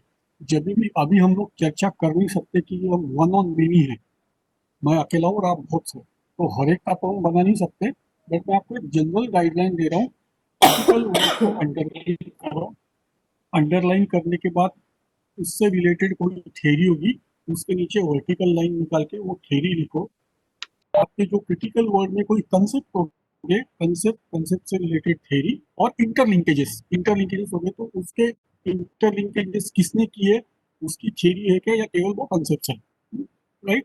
नाउ जैसे कि जॉब सेटिस्फैक्शन ये कंसेप्ट है, पर मैंने अगर बोला job satisfaction in aerospace industry या job satisfaction in call centre BPO industry, तो वो कंसेप्ट को एक अलग कंसेप्ट से जोड़ा गया, इंटरलिंक हो गया, तो दोनों के जॉब सेटिस्फैक्शन अलग अलग आएंगे। ऑल्दो मायने वही है, पैसा मिलता क्या, प्रमोशन मिलता क्या, वर्किंग कंडीशन अच्छी है क्या, पीयर रिकग्निशन है क्या, समाज में इज्जत है क्या, जॉब करें। तो जब इंडस्ट्री चेंज होती है तो उसकी डायनामिक चेंज होती है। तो मैं क्या मेजर करूंगा, ये तो 1 2 3 4 5 6 ये लिखना पड़ेगा। और जब आपको पता चलेगा तुम्ही काय मेजर करणार आहात, तो दूसरा प्रश्न तुमच्या मनात येईल, कैसे मेजर करने वाले हो। तीसरा सवाल आएगा, मेजर करने के लिए किस चीज का इस्तेमाल करोगे? वो आएगा आपका रिसर्च टूल। आप एक शांति से, इसीलिए एक बार मैंने डीसी साहब को बताया था कि अपन जैसे ही आपका पैट वैट कौन सी एग्जाम होती है वो होने के बाद ये जो सेशन अपन कर रहे हैं ये और थोड़ा स्टैटिस्टिक्स का और थियोरेटिकल फ्रेमवर्क सब पीएचडी के बच्चों को अपन पढ़ाएंगे। उन्होंने थोड़ा इनिशियली इंटरेस्ट बताया पर बाद में वो आगे हुआ नहीं। तो अभी अच्छा है कि अभी एकेडमिक स्टाफ कॉलेज आपको पढ़ाने का मौका दे रहा है, बट हो सकता है आपका रजिस्ट्रेशन कुछ लोगों का पहले हो चुका होगा। फिर भी अभी आपके पास टाइम है, जो लोगों को अभी बिगिनिंग स्टेज में है, आप थ्योरेटिकल फ्रेमवर्क बना के फैसिनेटिंग अच्छा रिसर्च आप बना सकते हो। ये अब इसको करने का पैसे, राइट? ये जो होता है बेसिकली आप इसको A4 पेजेस पे लिख सकते हैं, जो कि अप टू 5 पेजेस हो सकता है, या इसको पैराग्राफ में भी लिखा जा सकता है, या इसकी डायग्राम बनाई जा सकती है। बहुतांश वेळा मी याची डायग्राम बनवतो, म्हणजे graphically it is very easy. तो जो भी उसका रिव्यू करता है उसको पता चलता है कि ये टॉपिक से रिलेटेड थ्योरी कौन सी है, ये टॉपिक से रिलेटेड कंसेप्ट कौन से है, ये टॉपिक के इंटरकनेक्टेड कंसेप्ट कौन से है, और कैंडिडेट क्या मेजर करने वाला है। ते एवढे डब्बे, ॲरो आणि 5 बुलेट पॉइंट तुम्हाला टाकायला काय वेळ लागतो? हं? हे टाकलं पाहिजे। आज शाम को घर जाके, अब मैं जनरली जब इन पर्सन पढ़ाता हूँ ना, तो अगले दिन आधे बच्चे मेरे को थ्योरेटिकल फ्रेमवर्क लाके दिखाते कागज पे बना के।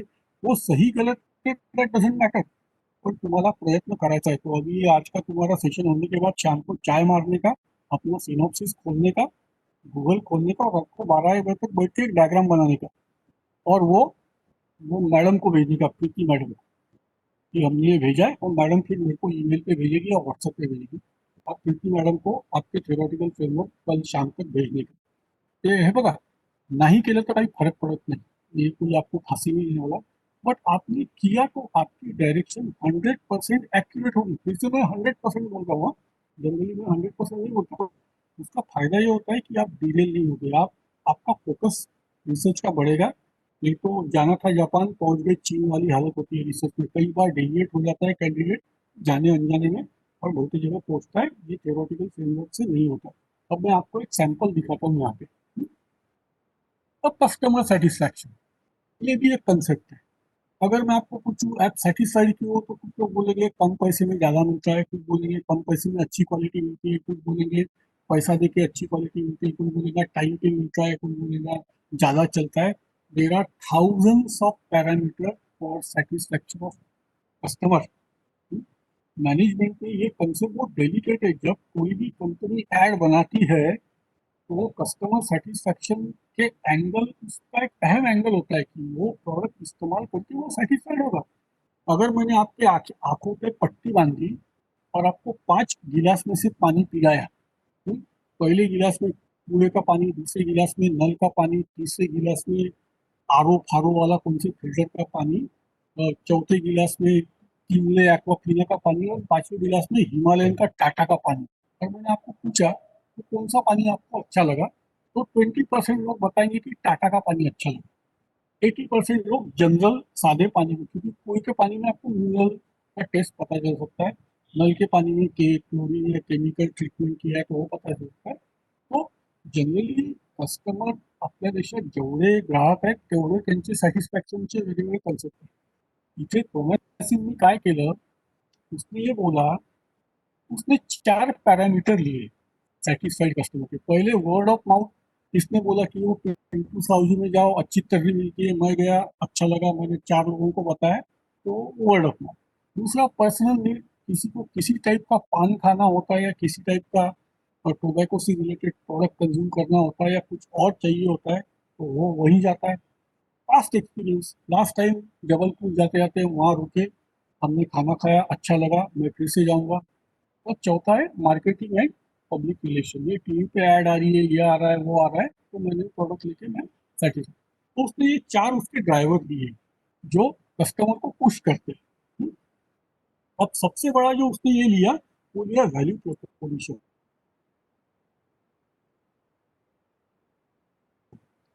जब तक कस्टमर को वैल्यू नहीं मिलती वो सेटिस्फाई नहीं होता। तो उसने लिया need and need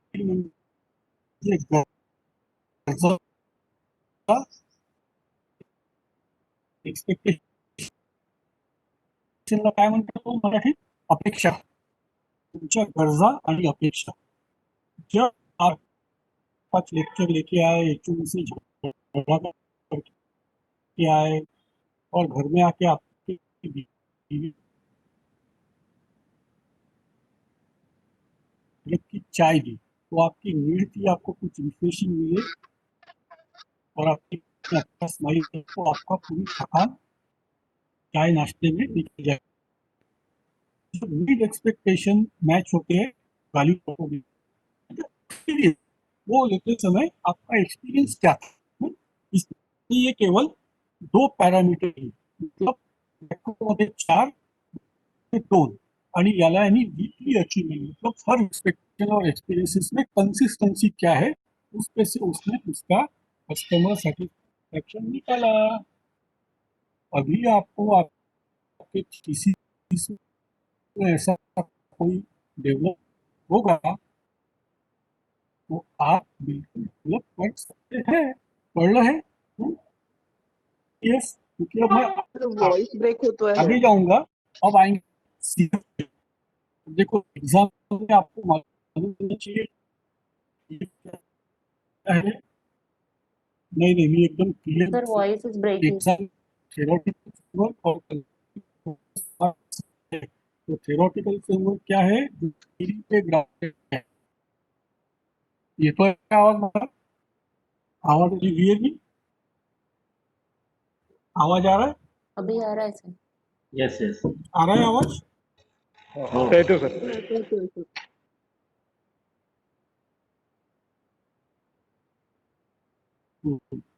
So we must able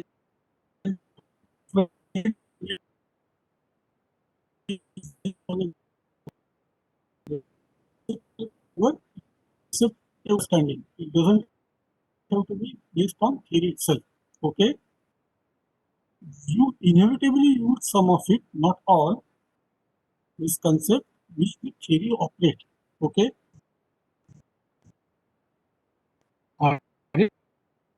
एक थ्योरी को ऑपरेट करने के लिए कुछ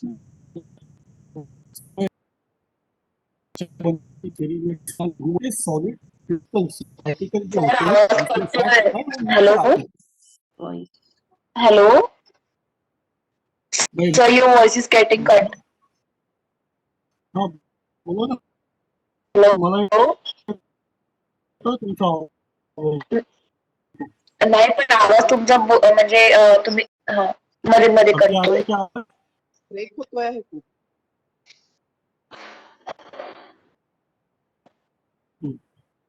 हेलो हाँ, तो थ्योरेटिकल हेलो फ्रेमवर्क में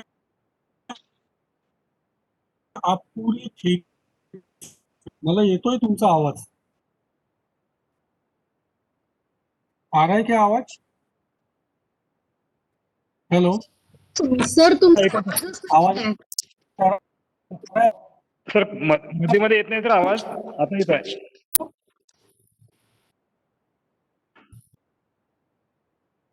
सर आवाज नहीं आता. तर तो भी कन्सेप्ट मला तुमचा आवाज येतोय का आवाज आता? सर आवाज येतो तुमचा पण मध्ये मध्ये आवाज? कटतो सर आवाज. मध्ये मध्ये आवाज हॅलो? तुमचा कटतो म्हटलं. हॅलो अरे हो तो कटू द्या बरं ते बरं ठीक आहे. Okay sir. हो ठीक आहे असू द्या, काही प्रॉब्लेम नाही. आलं ऐकू. कंसेप्ट जो आप कंसेप्चुअल फ्रेमवर्क बनाओगे तो एखादे पर सभी कंसेप्ट अरे यार नहीं हो सकती है,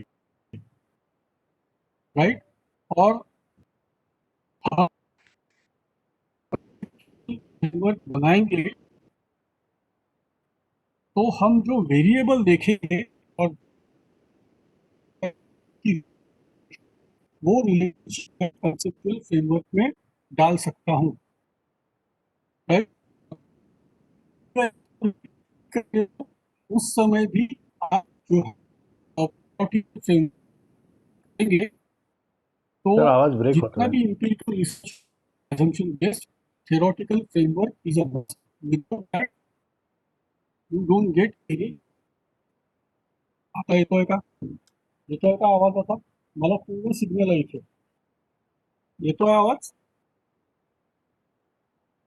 नाही येतोय सर आवाज. Yes sir. नाही सर, खूप ब्रेक Hello? होतोय सर मध्ये मध्ये. आवाज ब्रेक सर होतो सर मध्ये. आवाज नाही येत आहे सर. मला सर ऍक्च्युली कळतच नाही काय बोलताय. ब्रेक होतोय. ब्रेक होत आहे सर आवाज. मागच्या स्लाइड पासूनच मला ब्रेक होतोय तुमचा सर. बरं. या स्लाइड पासून ब्रेक होतोय का? हो सर. नाही सर, सर, yes, sir. मागच्या स्लाइड पासून सर, मागच्या स्लाइड पासून. ती काहीच कळली नाही मागची स्लाइड तुम्ही काय बोलत होते. स्लाइड ही स्लाइड कोणती हो सर, ही स्लाइड. हा, ही स्लाइड सर, ही स्लाइड. ही sir TF versus CF. Sir काहीच ऐकायला नाही आलं. नाही सर, नेक्स्ट स्लाइड ही समजली आहे सर. यानंतरची स्लाइड. परत सांगतो. Theoretical framework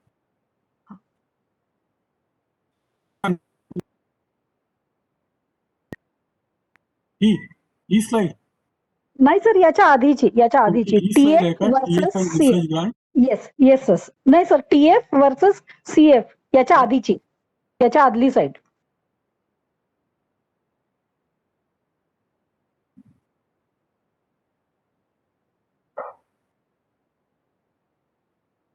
sample TF. नाही सर, याच्या नंतरची ही जी slide स्लाइड का? होती ना, TF वर्सेस CF. तुम्ही म्हणता याच्या आधीची. अरे तर ही हो सर, ही slide. Can you see?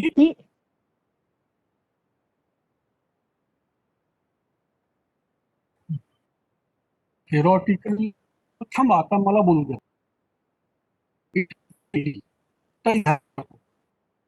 Theoretical framework ये एग्जिस्टिंग के ऊपर बेस्ड होता है और कंसेप्ट फ्रेमवर्क जो हम जो थ्योरी बेस्ड होना जरूरी नहीं है. ओके, क्योंकि मेन अगर कंसेप्ट होगा तो वो कंसेप्ट के ऊपर मैं कंसेप्चुअल फ्रेमवर्क बना सकता हूँ, पर मैं इस्तेमाल कर रहा हूँ सभी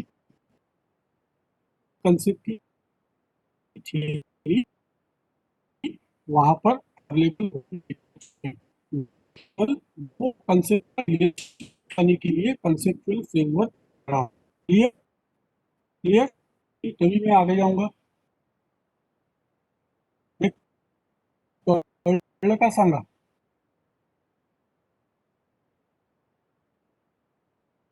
Is it for everyone or the voice is breaking? पहले मुझे बोलो तो ऐकू आलं का? सर समझत नहीं है, ब्रेक होता है. सर वॉइस ब्रेक होता है सर. ब्रेक हो रहा है सर. सर समजतच नहीं है.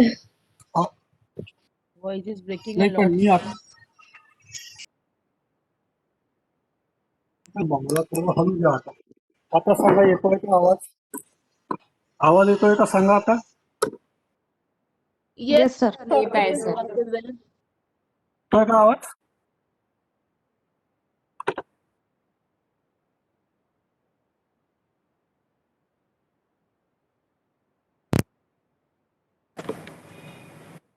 आ रहा है अभी? Yes sir. फिर से बताओ, ये TF versus CF. Yes, sir. Anyone can see? Yes sir. Yes, sir. Theoretical framework ये एग्जिस्टिंग थ्योरी या थ्योरीज के ऊपर डिपेंड होता है. कंसेप्चुअल फ्रेमवर्क जो होता है वो आप खुद डेवलप कर सकते हो, जो कि थ्योरी के ऊपर ही डिपेंड हो सकता है। और जरूरी नहीं है कि सभी कंसेप्ट के लिए थ्योरी होगी। अगर आप कोई कंसेप्ट का इंटरलिंकिंग अगर दिखाना चाहते हो, उस वक्त हम कंसेप्चुअल फ्रेमवर्क का इस्तेमाल करते हैं, राइट। पर जब हम लोग रिसर्च ग्रांट की बात करते हैं, कोई अगर आपको पैसे देना चाहता है रिसर्च करने के लिए, उस वक्त आपको थ्योरेटिकल फ्रेमवर्क बनाना ये मैंडेटरी है। अगर आपका रिसर्च डिस्क्रिप्टिव या एक्सप्लोरेटरी भी होगा, उस समय भी मुझे अपना थ्योरेटिकल फ्रेमवर्क बनाना बहुत अनिवार्य है, राइट।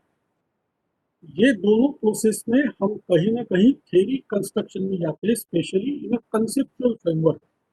कंसेप्चुअल फ्रेमवर्क से हम थ्योरी का एप्लीकेशन या थ्योरी बनाने की कोशिश कर सकते हैं, राइट। सो इसीलिए इसका इम्पोर्टेंस आता है। नाउ थ्योरेटिकल फ्रेमवर्क होता है जो एक फॉर्मली आर्टिकुलेट किया हो और प्रपोजल में डाला हो, तो ही वो प्रपोजल एक्सेप्ट होता है। Without that the proposal of research will not be considered for the grant. Okay, तो एग्जाम के एंगल से आपको दो चीजें याद रखनी है। थ्योरेटिकल फ्रेमवर्क म्हणजे काय? It is based on grounded theory. Conceptual framework मतलब क्या? It is developed by the researcher having some concept founded in the theory but not necessarily all। तो ये उसका डिफरेंस है थ्योरेटिकल और कंसेप्चुअल फ्रेमवर्क का। अभी आपको कोई सवाल हो गए तो आप पूछिए मुझे।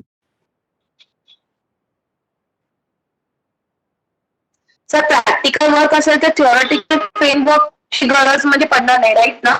म्हणजे ज्यांचं प्रॅक्टिकल वर्क आहे त्यांना कन्सेप्च्युअल फ्रेमवर्कच बनवायला लागेल, बरोबर का?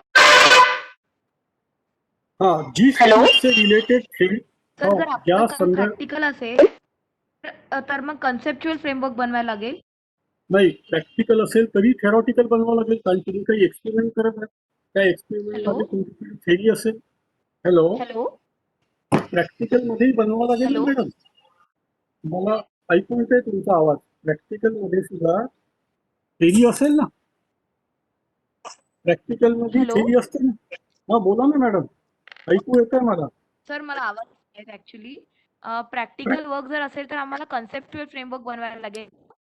नाही, थेरॉटिकल थिओरिटिकल हॅलो बनवावं लागेल। तुमचा आवाज नाही येते सर. थेरॉटिकल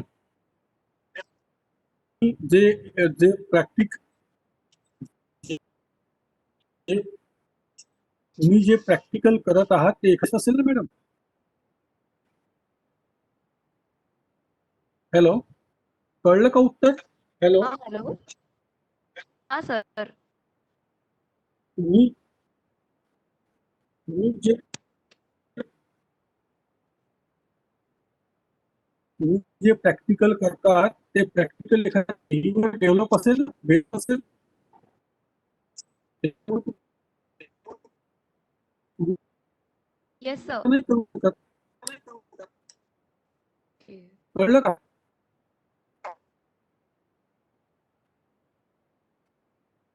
कळलं? उत्तर कळलं? मला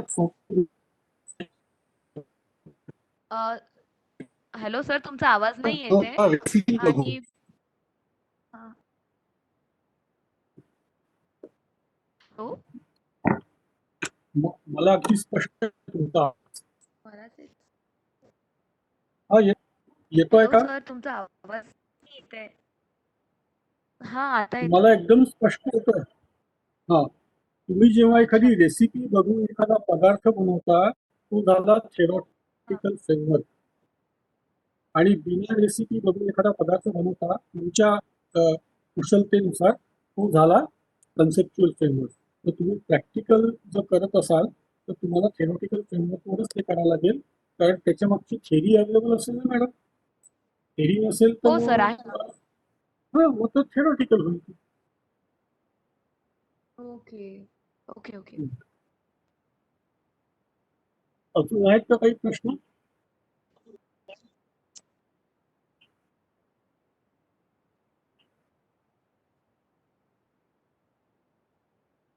और कोई सवाल होंगे तो पूछिए। मैं ये शेयरिंग बंद करता हूँ ताकि फिर आपको और बैंडविड्थ मिलेगी।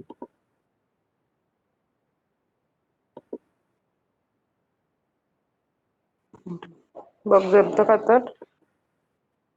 हाँ विचारा हॅलो. काही प्रश्न असेल हाँ विचारा Sir, I विचारा think madam there are no questions. हाँ सर ओके तुमचा व्हॉट्सअपचा नंबर भेटेल का म्हणजे कधी आम्हाला प्रॅक्टिकल डिस्कस करायला लागलं का म्हणजे right how to frame a framework exactly तर आम्हाला तुमचं मदत घेता येईल. तो माझा नंबर लिहून ठेवा 7588 just 1 second sir.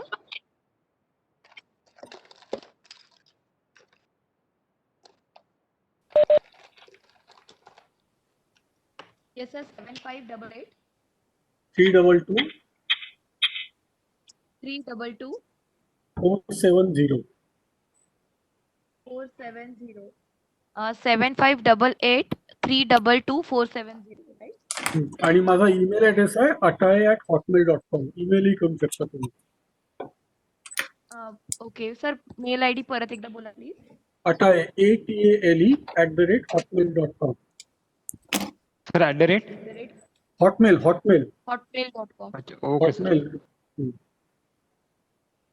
Okay thank you thank you sir. Sir. अजून आहेत का काही प्रश्न? सो अगर नहीं होगे तो thank you so much for listening today. Tomorrow I will Thank you, also sir. interact with you. Yeah, I will interact with you tomorrow from 10:30 to 1:30. Thank you Okay. so much, sir, from all the Okay. participants. See you tomorrow, sir, at 10:30. Thank you, sir.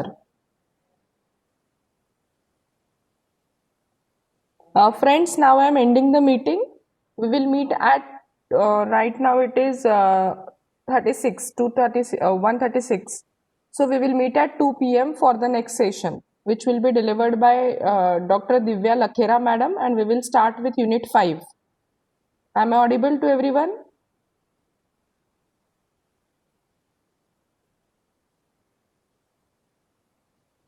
Hello, am I audible?